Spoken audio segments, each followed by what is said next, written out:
Hi children, బాగున్నారా? Summer హాలిడేస్ని చాలా enjoy చేస్తూ ఉన్నారు కదా.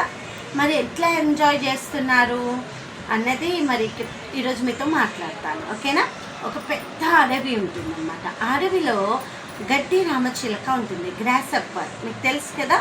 ఈ గడ్డి రామచిలక ఏం చేస్తుంది అంటే సమ్మర్ రాగానే ఎంత ఎంజాయ్ చేస్తుంది అంటే అడవి మొత్తం పాటలు పాడుతూ నాట్యం చేస్తూ అంత కేరింతలు కొడుతూ సంబరంగా తిరుగుతూ ఉంటుంది అన్నమాట.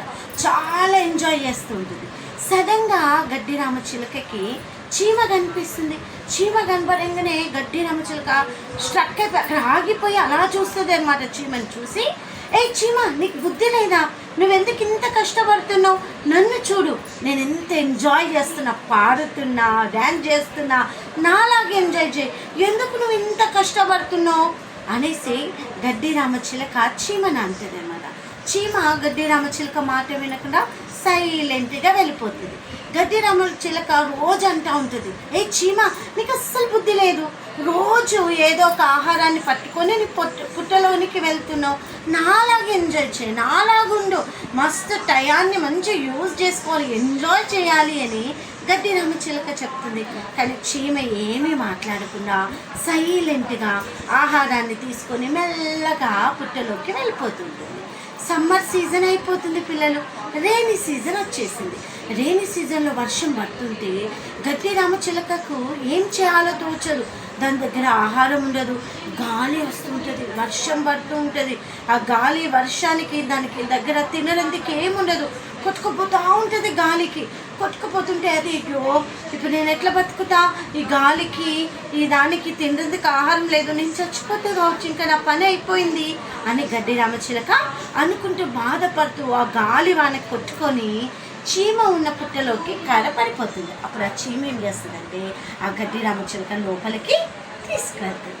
ఆ గడ్డి రామచిలక కళ్ళు తెరిచి చూసేవరకు షాక్ అవుతుంది. ఎందుకు తెలుసా? ఆ పుట్ట నిండా ఆహారం ఉంటుంది అన్నమాట. చీమకు కావాల్సిన ఆహారం ఉంటుంది. అప్పుడు చీమ అంటుంది గడ్డి రామచిలకతో, చూడు, సమయాన్ని నువ్వు సద్వినియోగం చేసుకోలేదు. ఏం చేసావు? సమయానికి ఎంజాయ్ చేసావు. కానీ నేను రాబోయే కష్టాన్ని తెలుసుకొని ఆహారాన్ని సమకూర్చుకున్నా, సమయాన్ని సద్వినియోగం చేసుకున్నా. ఈ యొక్క రైనీ సీజన్ అంతా నా పుట్టలో ఉండి మంచిగా తిని నేను ఎంజాయ్ చేస్తా, కానీ నువ్వు సమయాన్ని ఉపయోగించుకోలేదు అని గడ్డి రామచిలక చెప్తే అప్పుడు గడ్డి రామచిలక నిజంగా నేను టయాన్ని వేస్ట్ చేసిన అని చాలా బాధపడుతుంది. మరి పిల్లలు, ఈ సమ్మర్ హాలిడేస్లో మీరు గడ్డి రామచిలకలాగున్నారా లేకుంటే చీమలాగున్నారా? కదా, చాలా సమయం ఉంది మీకు. ఈ సమయంలో వీడియో గేమ్ అని సెల్ పట్టుకొని ఆడుతూ టీవీ చూస్తూ సమయాన్ని వేస్ట్ చేసుకుంటున్నారా? లేకుంటే దేవుడిచ్చిన జ్ఞానాన్ని బట్టి మెమరీ వర్డ్స్, బైబిల్ వాక్యాలు నేర్చుకుంటున్నారా? ఏదైనా చక్కగా క్రియేటివిటీ చేస్తున్నారా? కదా, లేదా ఏ సబ్జెక్ట్ అయితే మీకు హార్డ్గా ఉందో ఆ సబ్జెక్ట్ని నేర్చుకుంటున్నారా? ఇది చీమ లాంటి బుద్ధి గల వాళ్ళు చేస్తారు.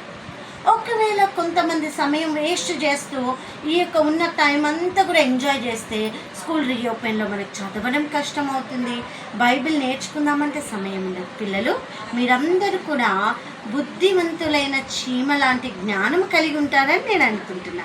గ్రాస్ అప్పర్లాగా, గడ్డి రామచిలకలాగా అస్సలు సమయాన్ని వేస్ట్ చేయకండి. మంచిగా చదువుకోండి, బైబిల్ కంఠిత వాక్యాలు నేర్చుకోండి, స్కూల్ బుక్స్ నేర్చుకోండి, కొత్త క్రియేటివిటీ చేయండి, పేరెంట్స్కి హెల్ప్ చేయండి.